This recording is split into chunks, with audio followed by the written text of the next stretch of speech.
গুণন করে এগুলো আমরা সবাই পারি তো নাকি?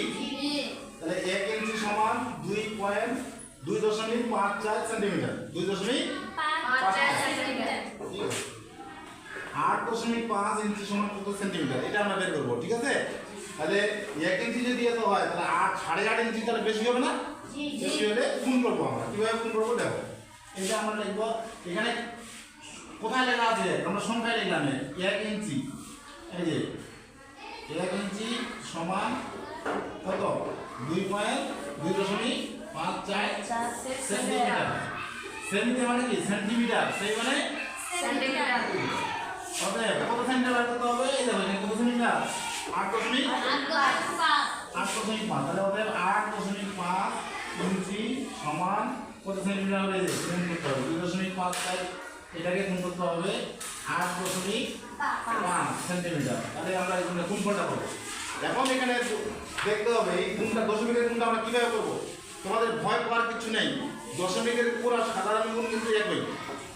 যেমন এখানে এই দশমিকটা বাদ দিলে কি থাকবে? 254 হবে না? আর ওখানে দশমিক বাদ দিলে কত হবে? 45 হবে না?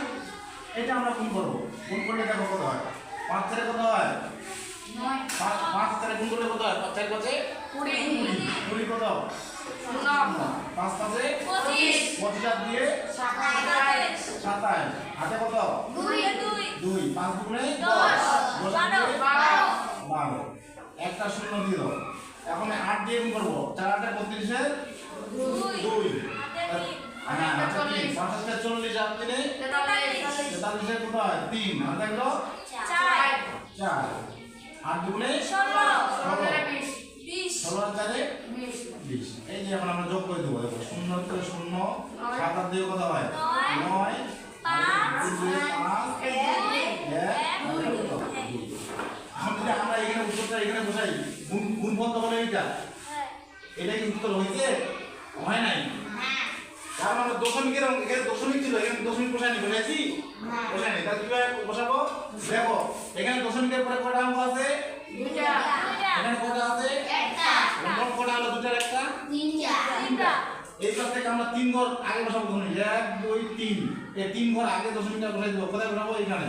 তাহলে এটা উত্তর হয়ে গেল 21.590 এই সেন্টিমিটার। এটা উত্তর হবে। বুঝতে পারছো? Thank you.